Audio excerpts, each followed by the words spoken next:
keep driving around the sheriff's office. Oh, I don't answer questions. You don't? No, sir. So you're loitering about jail then? Loitering? Yeah. On public property? Loitering around the jail, you keep driving around?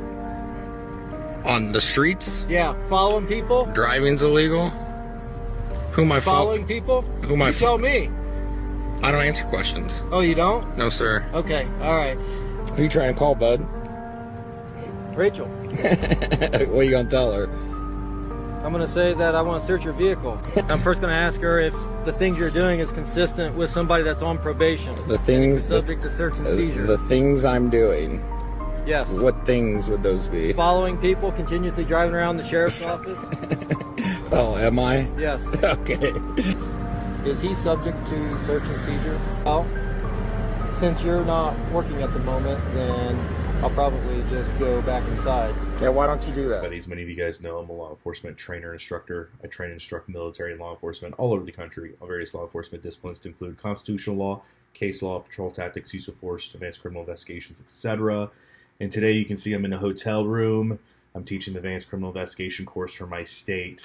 And coincidentally enough, I'm teaching at the state's academy. So I'll be here in a hotel for this week. But I thought I'd make some videos for you guys. So here in this video, we can see that you have some kind of plainclothes officer. I certainly hope he's not an investigator or detective, because I just feel, you know, if that is the level of service that his community is receiving, I just feel bad, you know, just being honest. Like, it is what it is. But let's talk about this interaction, right? Appears you have some kind of activist person, whoever, irrelevant, driving around a police department, and obviously it's alarming enough for the officer to be concerned, or to make it concerning to him to even make contact with this individual.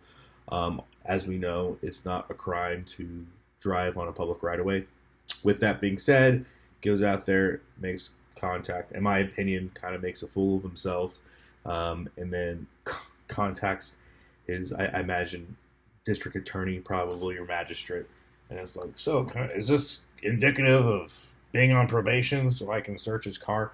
And so I don't know, I just think the whole thing was personally in bad taste, and I'm saying this as a law enforcement professional myself. So let's just talk about the case law.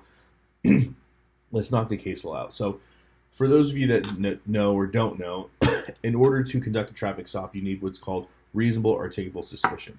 And so that's fleshed out by numerous case law precedences, everything from on the state level. So you have here in Oklahoma, state versus Brazanzai, or whatever that is, 2022, as you can see, the first one. And then all the way down to the United States Supreme Court, as can be seen in the United States v. Cortez, 1981. So the case law is pretty well established that the standard for a traffic stop is reasonable articulable suspicion. Cool.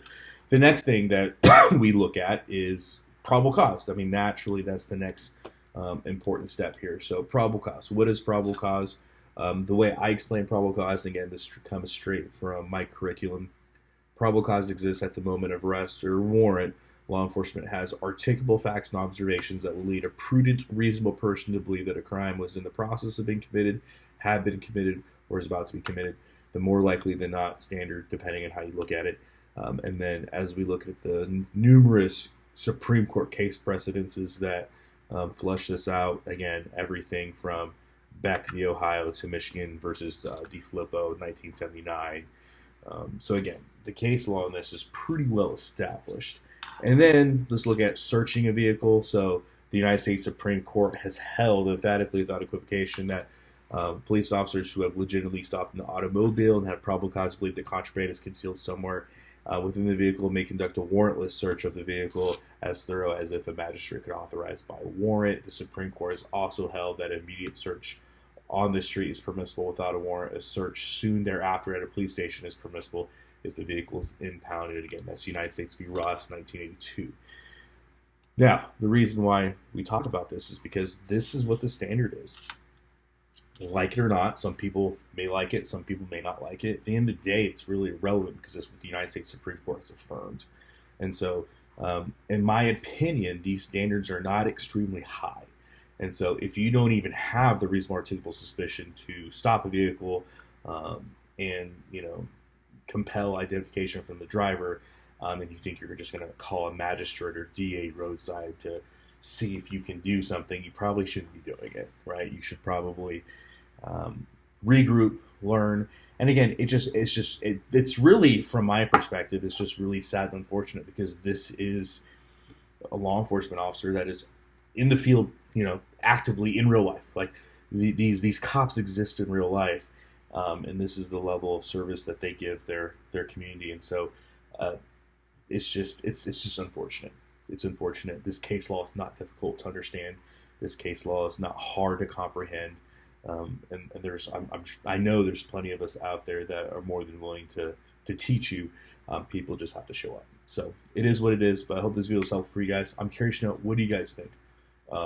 Why do you think cops don't have the knowledge that they're supposed to have? What do you think this guy should have done? I'm curious to know what you have to say in the comment section below. As always, guys, long live the Republic.